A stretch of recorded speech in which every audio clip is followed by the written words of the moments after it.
I pulled out the cardboard billfold I'd prepared back at the safe house and flashed it at him, holding it open along one side so he could see both interior panels and the markings I'd scribbled on them. What can I help you with, Detective? Scully.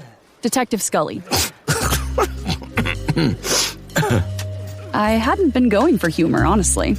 It was just the first name I could think of. I really hoped the nice young firefighter wasn't a fan of old American television shows. Thankfully, he didn't even bat an eye at the name, just glanced over my shoulder at Ephram and raised an eyebrow. My partner, Detective Novak. Good to meet you both. I'm Lieutenant Konechny. Lieutenant, we need to take a look at the bodies. This way. He led us over to where the two body bags were laid out next to each other on the lawn and stood watching as I squatted down next to the one on the left. I unzipped the bag about 1.5 feet, then pulled the right portion of the heavy plastic to one side, exposing the face of the corpse lying inside.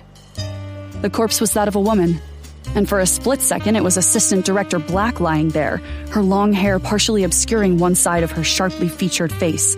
But then I blinked and realized I was wrong. This woman was about the same age, early 40s, but she was blonde, where Black was brunette, and her features were much softer than those of the Assistant Director.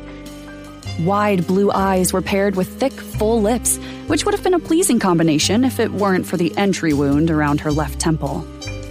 I reached into the bag and turned her head. The bullet's exit had left a gaping hole in the back of her skull.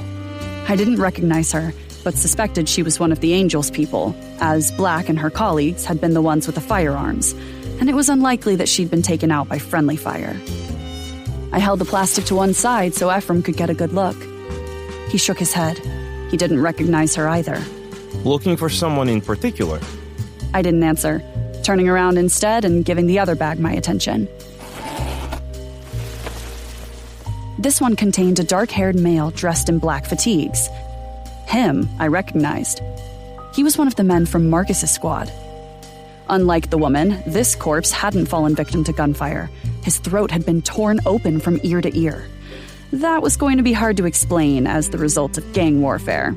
But hey, not my problem. Emergency services took 2 other corpses to the morgue earlier this morning. The morgue? Yeah, a man and a woman. They were close to the entrance of the ossuary, so the team was able to get them pretty quickly after we arrived on site. The fact that they were headed to the morgue instead of the hospital said all there was to say about just how quickly they'd been pulled free of the rubble. But I didn't see the point of harping on the issue. Can you describe them? Sorry. I was still working to put out the fire at that point, so I never got a look at them. Perhaps you can tell us how to get to the morgue then.